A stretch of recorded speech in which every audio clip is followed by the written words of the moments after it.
Bismillahirrahmanirrahim. Assalamualaikum warahmatullahi wabarakatuh. Alhamdulillah. Alhamdulillahilladzi ja'ala syahra Ramadan syahran mubarakan fi syahrul Qur'an syahrut taqwa. Allahumma shalli ala Muhammadin wa ala alihi wa ashabihi ajma'in amma ba'du.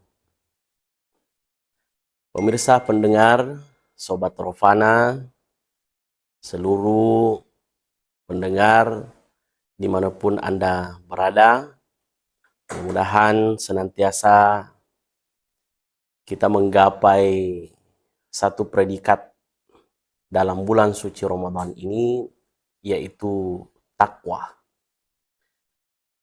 Satu predikat atau satu gelar khusus yang saya kira harus dimanfaatkan oleh seluruh manusia, mengkhusus kepada orang-orang yang beriman, untuk senantiasa digiatkan dan mencapainya pada bulan suci Ramadan ini. Ketika kita melihat keistimewaan-keistimewaan yang ada pada bulan suci Ramadan ini, saya kembali mengatakan bahwa ini adalah momentum, ini adalah fasilitas bagaimana supaya kita kembali kepada Allah itu dalam keadaan fitrah. Pada penjelasan-penjelasan sebelumnya, ketika menyebut Islam, maka tidak terlepas dari 5 hal utama atau rukun Islam itu. Ada syahadat, ada sholat, ada puasa, zakat, dan haji. Pembahasan singkat yaitu adalah fasilitas tentang puasa. Jadi ketika di dalam bulan Ramadan ini Allah Subhanahu wa Ta'ala memberikan kita kewajiban untuk berpuasa, maka seharusnya bukan hanya untuk menggugurkan kewajiban. Kalau urusan hukumnya, ya mungkin kita mengatakan bahwa setelah kita berpuasa di dalam bulan Ramadan ini, itu sudah terlepas dari kewajiban menggugurkan hukumnya, agar kita tidak termasuk orang-orang yang melanggar hukum atau berdosa di dalam bulan Ramadan ini. Tetapi lebih daripada itu harusnya kita capai, karena di dalam setiap ibadah itu ada tujuan atau maksud maqasidus syariahnya yang harus digapai, bukan sekedar tadi tingkatan yang menggugurkan kewajiban semata. Dari tahun ke tahun, dari puasa ke puasa, itu seharusnya ini harus dijadikan sebagai introspeksi diri kita, bukan melihat kepada orang lain, tetapi jadikan terus introspeksi bagi diri kita. Apakah kita sudah menggapai apa tujuan-tujuan syariat yang diwajibkan oleh Allah? Momentumnya di bulan Ramadan ini ada puasa. Sehingga kita harus mengatakan bahwa bulan Ramadan ini harus kita jadikan sebagai momentum untuk betul-betul dijadikan sebagai fasilitas. Jadi di situ kita harus tarik satu benang merah. Ini semua adalah fasilitas, dan ada fasilitas yang sangat luar biasa di dalam bulan Ramadan ini, tidak ada di bulan-bulan lainnya, yaitu puasa Ramadan, ada zakat fitrah, dan ada sholat malam. Sholat yang kita hanya ada di dalam bulan Ramadan itu adalah sholat tarawih. Nah, oleh karena itu, Sobat Rofana yang dirahmati oleh Allah Subhanahu wa Ta'ala, makanya momentum ini ketika kita melihat sekilas di dalam ayat surah Al-Baqarah 183, saya kira di sini sangat luar biasa menjelaskan. Ya ayyuhalladzina amanu kutiba alaikumussyam kama kutiba alal ladzina min qablikum la'allakum tattaqun.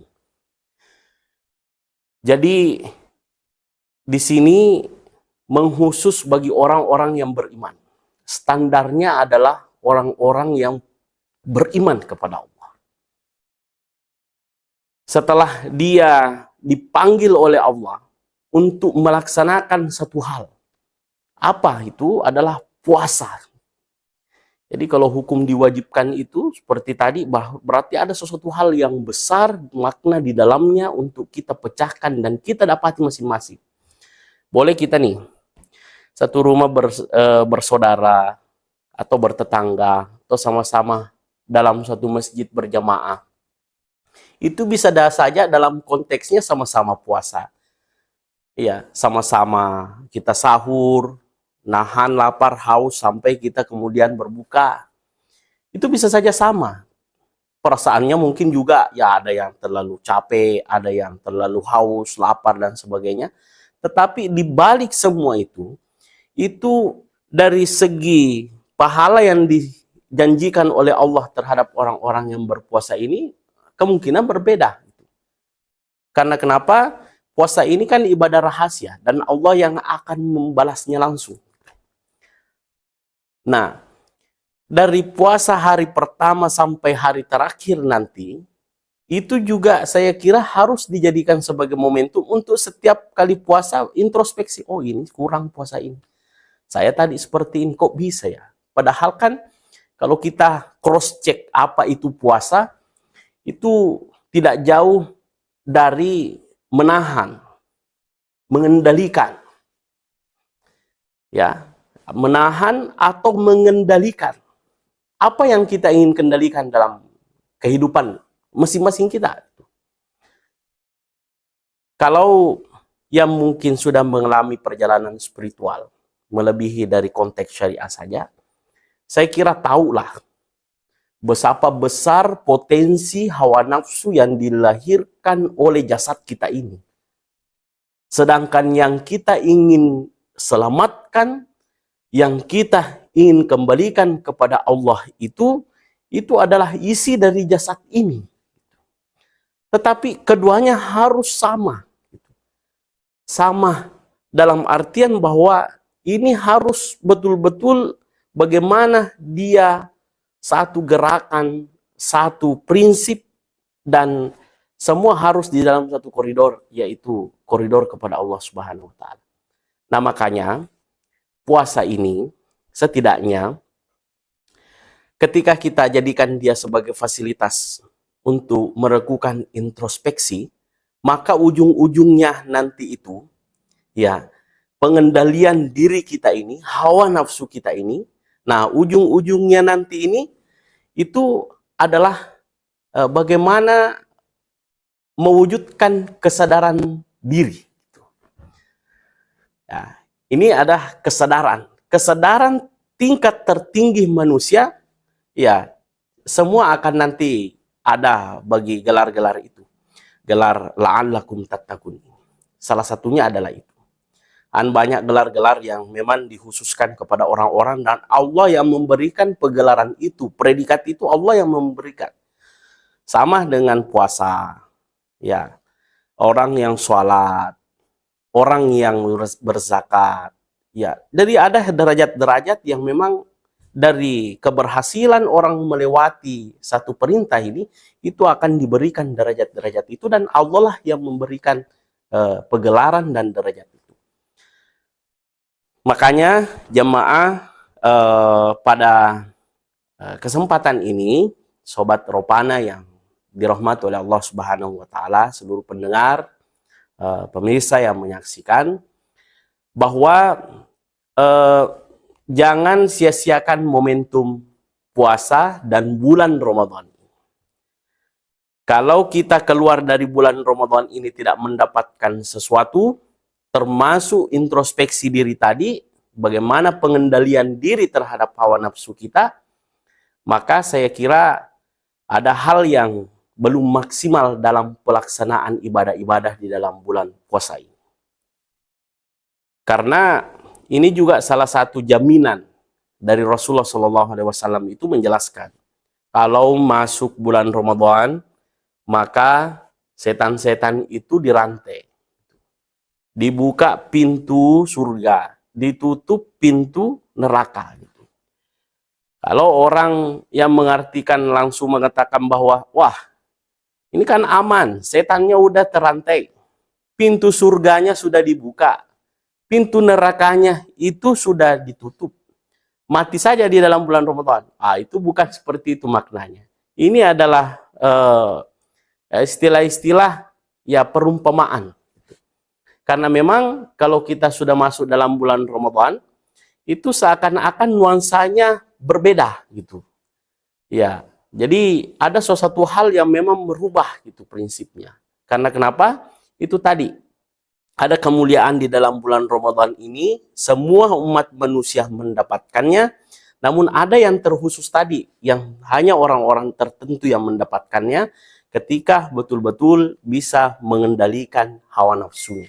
Karena itulah tujuannya, supaya kita betul-betul bertakwa kepada Allah Subhanahu wa Ta'ala, maka pengendalian dari hawa nafsu kita ini, disitulah akan kita lihat buah dari seluruh ibadah kita yang ada di dalam bulan Ramadan ini, terlebih lagi di dalam puasanya. Sebagai kesimpulan, Sobat Rofana yang dirahmati oleh Allah, jangan sia-siakan bulan Ramadan ini. Jangan sia-siakan puasa dari tiap hari sampai pada akhir bulan Ramadan. Jangan sia-siakan ibadah-ibadah sunnah yang ada di dalam bulan Ramadan ini.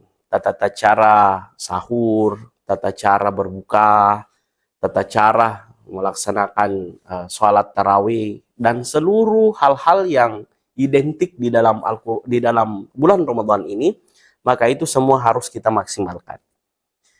Kemudian ketika kita sudah maksimalkan semua ibadah itu, maka selalulah bermuhasabah diri. Apakah terbentuk kesadaran tertinggi pada diri kita? Tidak usah kita menilai orang lain. Pada diri kita introspeksi diri kita ini. Apakah betul-betul kita sudah mengendalikan diri kita? Misalnya, mengendalikan hawa nafsu untuk makan dan minum, yang membatalkan puasa. Mengendalikan pemikiran kita, mengendalikan mulut kita, mengendalikan dari seluruh gerak-gerik kita yang mungkin arah ke maksiat itu sudah tidak ada lagi. Dan inilah yang mungkin akan menjadi pencapaian kita sebagai derajat takwa. Kalau kita buka beberapa pendapat di dalam ulama-ulama yang membahas apa itu takwa, ya itu tadi ujung-ujungnya adalah ada sifat ketundukan kepada Allah, menjalankan perintahnya, menjauhi larangannya, dan di sini juga kita lihat bahwa di situ akan muncul rasa ketakutan kepada Allah. Nah, itulah tadi. Karena kalau dia selalu mengendalikan dirinya, mencapai kesadaran tingkat tertinggi dia adalah hamba, dan ada Allah yang pantas untuk disembah, maka saya kira disitulah letaknya kesadaran ini, dan gelar yang diberikan oleh Allah bukan gelar manusia, tetapi gelar yang diberikan oleh Allah pada orang yang berpuasa, yaitu senantiasa tergolong oleh orang-orang yang la'allakum tattaqun, orang-orang yang takwa kepada Allah Subhanahu wa Ta'ala. Karena sebaik-baik dari seluruh proses kegiatan kita selama hidup ini untuk bekal kepada akhirat kita, fa inna khairaz zadi taqwa. Itu bekal yang paling baik adalah takwa. Oleh karena itu, ini juga lah yang nanti menjadi pakaian kita, libasut takwa, pada 11 bulan setelah bulan Ramadan. Jadikan momentum ini, introspeksi diri, dijadikan sebagai habituasi. Habituasi ini akan berlanjut sampai kepada 11 bulan setelah bulan Ramadan ini, dan saya kira itulah yang akan menjadi prospek dalam kehidupan kita untuk bagaimana membawa jasad kita ini, membawa amanah besar kita ini, sebelum dievaluasi, diaudit, ya, dihisap oleh Allah, maka kita sucikanlah dia sebagaimana kita mengambilnya dalam keadaan fitrah. Kullu mauludin yuladu alal fitrah, maka pas kembali Inilah, ya ayyuhalladzina amanu, wahai orang-orang beriman, la tamutunna illa wa antum muslimun. Ya, kita janganlah seakan-akan berani untuk mengakhiri hidup kita ini, kalau kita belum menjamin diri kita untuk kepada keselamatan itu. Oleh karena itu, saya kira inilah dalam kesempatan ini sempat saya sampaikan, mudah-mudahan mendapat pencerahan pada diri saya dan kepada kita semua, agar kelak mudah kita pertanggungjawabkan seluruh aktivitas kita ini di hadapan Allah Subhanahu wa Ta'ala. Saya akhiri, semangat berpuasa, selamat beribadah di dalam bulan Ramadan ini. Senantiasalah kita membentuk pribadi takwa kepada Allah. Wassalamualaikum warahmatullahi wabarakatuh.